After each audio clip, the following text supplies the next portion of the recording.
And hello again to the lovely detective. Couldn't get enough of me,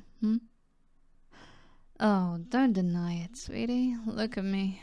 Fit, rich, dangerous. I'm like catnip to someone like you.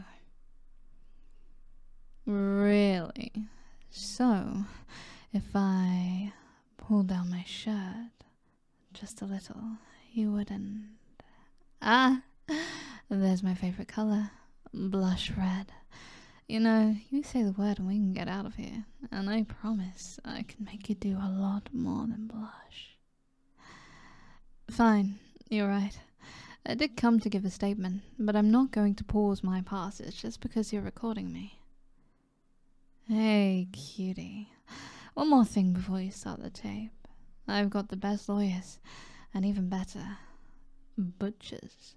If you use any of this against me, I promise none of the charges will stick, and plenty of sharp things will stick in you. Do I make myself clear? Smart and gorgeous. You're the whole package, sweetheart. Alright. Is this thing on? Right. I am Anastasia. I run a group of organized corporations that have been alleged to be a criminal ring. Some people have affectionately labeled me as a mob boss. My company does work across the east side of the river. My main rival, Sebastian, operates in the west. Now, for our company's sake, we've agreed to stay in our own camps. We keep to our side of the river. One of my closest friends was strolling home one day, and they stumbled upon a crime in progress. They understood that they had witnessed a drug deal and recognized the dealer, a kid that works for Sebastian. Now, this kid is barely 18, so my friend didn't want to ruin his life by turning him in. So, he did the smart thing and came to me. You know, detective, you could come to me anytime. Right. Strictly professional. My buddy comes to me and tells me what he saw. I've got a couple of contracts with private investigators, so I ring up one of them to dig up some dirt, figure out who sold this kid any sort of weight. Why I know a private investigator is irrelevant, detective, and I don't have to answer that question. I'm not under arrest. I'm simply giving a tip to my local police station. As I was saying, I send the investigator to look into it. He finds that the kid got the weight from Sebastian. Turns out, in addition to the completely legal business we both compete in, Sebastian has been running a side hustle. He's been sending runners to deliver a new cocaine mix to my side of the river. Supposedly, it's really good stuff. Sebastian contracted some MIT chick.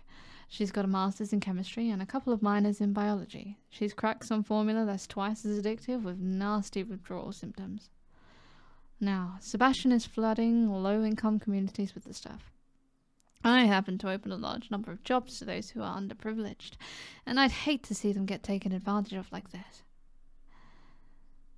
But I'd love the privilege to take advantage of you, detective. You're no fun.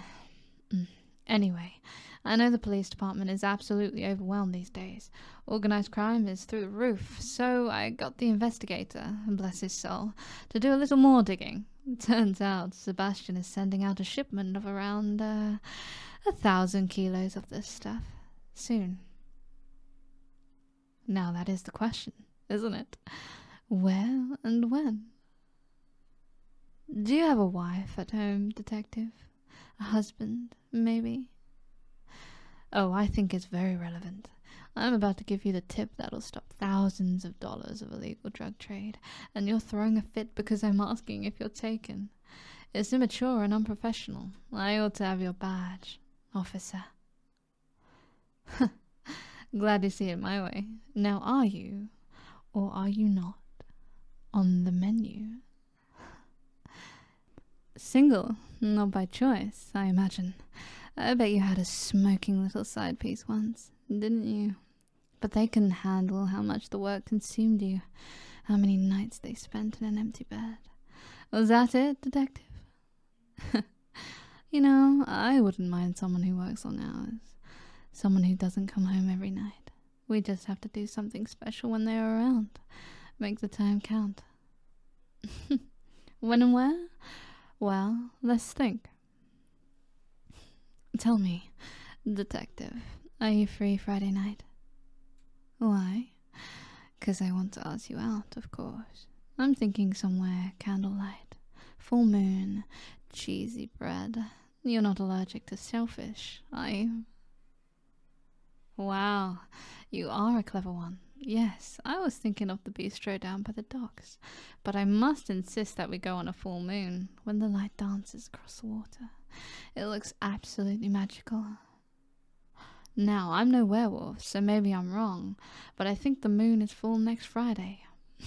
Maybe we could head on out there then. Ah, detective, don't leave just yet. You're missing something. Well, I can't tell you, silly. Clearly you aren't interested in our date, so I'll have to withhold the last bit of my info, at least until we order some crab puffs. So how about I pick you up on Friday at about 9ish? You can even bring your friends, although I don't know if the commissioner will want to send a SWAT team to sit in a bistro on nothing but my good word. So it's decided then. 9 on Friday. I'll be outside your dingy little apartment in something expensive. Probably red, too. I'm sure it will stand out amongst the slum cars.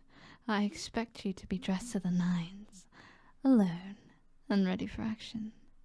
Sound good to you? What kind of action? Oh, well, aren't you a curious one? Well, buy me a couple of drinks and I'm sure we can do any action you'd like. Well then, let me say it another way. If you get me drunk enough, then we might do it in any back alley we can find. So you should probably bring a gun, just in case. You never know when you might need some, self-defense. No, I don't think I will be elaborating on that any further. You're a detective. Read between the lines. Alright. This interview is over. Unless you want to leave together, then I'll be going right now. That's what I thought. Can't wait to see you dolled up for me, detective. Oh, and try to get some sleep. I can't have you on my arm with shadows under your eyes. People will talk. Ta-ta.